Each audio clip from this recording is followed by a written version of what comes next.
Video देखने वाले सभी दर्शकों को हाथ जोड़कर प्रणाम। आशा करती हूँ आप सब खुश होंगे, मस्त होंगे। आज की हमारी वीडियो का सार है, क्या कर्ण महाभारत युद्ध के जिम्मेदार थे और कृष्ण और कर्ण के बीच में क्या बातें हुई, इसके बारे में इस वीडियो में जानेंगे। तो वीडियो के लास्ट तक अवश्य बने रहें और जानें ये रहस्यमय बातें क्या कहती हैं। तो चलते हैं। महाभारत का युद्ध निसंदेह भारतवर्ष का सबसे भयानक युद्ध था, जिसमें ना जाने कितने शक्तिशाली योद्धाओं को अपने प्राणों की आहुति देनी पड़ी थी।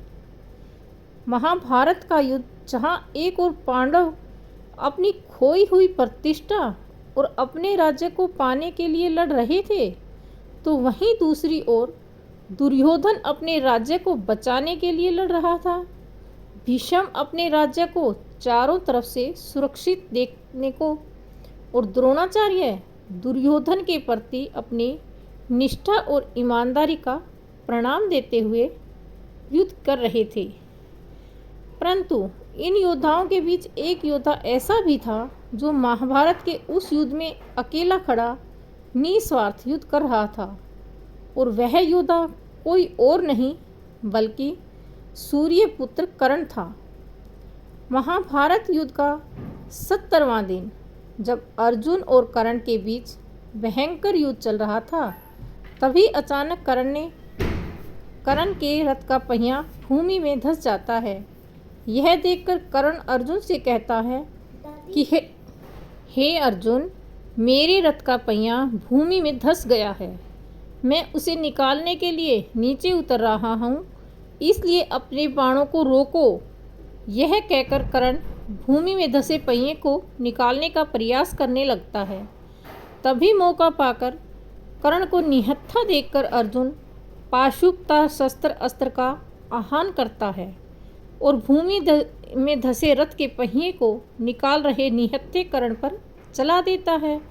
अर्जुन का वह अस्त्र कर्ण की गर्दन के आर पार हो जाता है। अर्जुन के बाण लगने से कर्ण जब मृत्यु के समीप था, तब वह असहनीय पीड़ा में गुजर रहा था।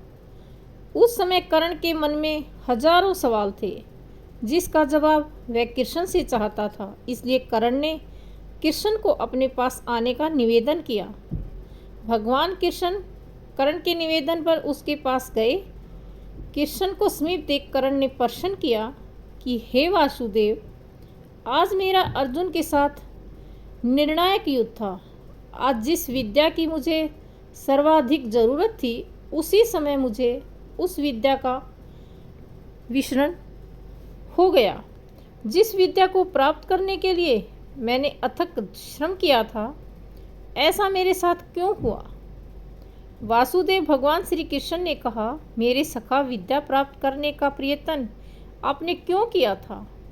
क्या आपके हृदय में विद्या प्राप्त करके समाज को लाभ देने की इच्छा थी, या केवल अपने अपमान का प्रतिशोध लेने की हेतु विद्या प्राप्त की थी? हे मित्र, जब ज्ञान को मनुष्य किसी से प्रतिशोध लेने का साधन बना लेता है, तब ज्ञान का ग्रहण करते समय उसका मन स्थिर नहीं हो पाता। ज्ञान उसकी आत्मा का गुण नहीं बन पाता। परंतु जो व्यक्ति ज्ञान का मोल जानकर ज्ञान प्राप्त करता है, वह उत्तम बन जाता है। परंतु आप विद्या प्राप्ति के समय भी कहीं दूर बैठे अर्जुन के साथ श्रेष्ठ बनने की प्रतिष्ठा में लगे रहे। मित्र, ज्ञान प्राप्ति का आपका अवश्य ही अनुचित था, तो इस विद्या का विस्मरण आपको कैसे नहीं होता? यह सुनकर कर्ण ने कहा, मैं कैसे नहीं करता प्रतिशर्पा। वासुदेव, इस समाज में निरंतर ही मेरी संभावनाओं को कुचला गया है। इस समाज ने कभी मेरी शक्तियों का सम्मान नहीं किया, सदा ही सूतपुत्र कहकर मुझे अपमानित किया है। आप ही बताओ वासुदेव, यह समाज किसी को उसके अधिकार से कैसे वंचित कर सकता है?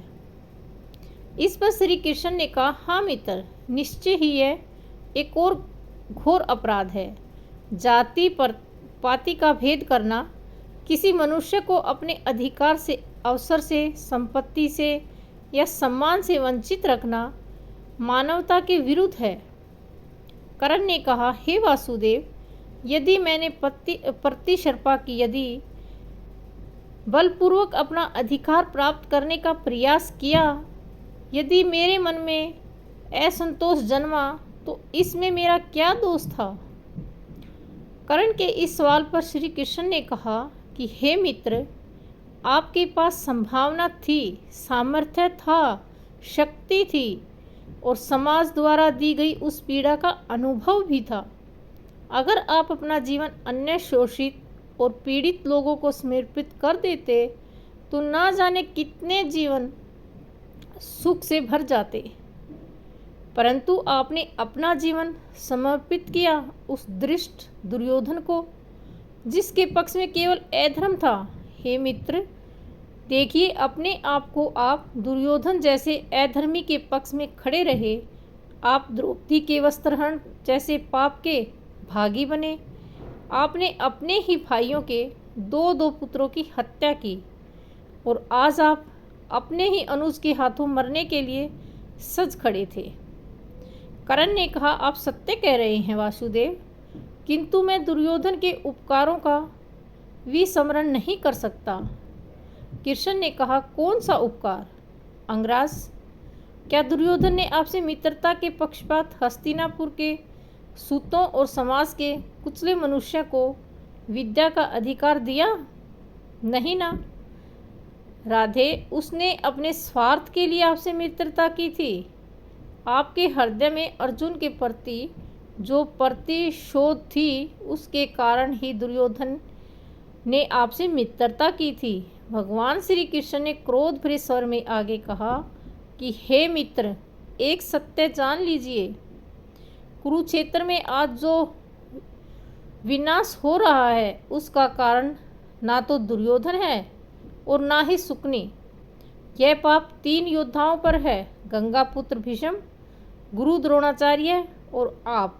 अंगराज, आप तीनों ने यदि समाज के कल्याण का विचार करते हुए दुर्योधन को सहायता नहीं दी होती तो यह युद्ध नहीं होता। यह सुनकर कर्ण ने कहा, आपने सत्य कहा वासुदेव। इस समाज को जितनी हानि अधर्मियों से नहीं होती, उससे अधिक हानि धर्म जानने वालों की निष्क्रियता से होती है। कर्ण ने आगे कहा, बस एक प्रश्न रह गया माधव, क्या मेरे सामर्थ्य का परिचय कभी नहीं हो पाएगा? कृष्ण ने दुखी स्वर में कहा कि हे मित्र, जबकि आपके हाथ में आपका विजय धनुष नहीं, आपके रथ का पहिया भूमि में धंसा हुआ है और आपको अपनी धनुर्विद्या का विस्मरण हो गया है, ऐसे अवसर का लाभ उठाकर आपका वध करना पड़ रहा है। क्या यही आपके सामर्थ्य का प्रमाण नहीं है? भगवान श्री कृष्ण ने मुख से यह सुनकर कर्ण संतुष्ट हो जाते हैं और अंत में अपने दुखों को भूलकर अपने अधर्म का त्याग करके कर्ण अपनी मृत्यु को गले लगा लेते हैं।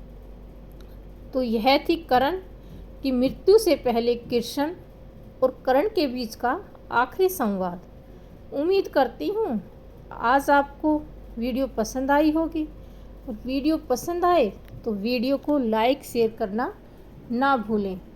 और अगर हमारे चैनल को सब्सक्राइब नहीं किया तो अभी चैनल को सब्सक्राइब करें, बेल घंटी को प्रेस करें ताकि आने वाली वीडियो की नोटिफिकेशन आपको सबसे पहले मिले।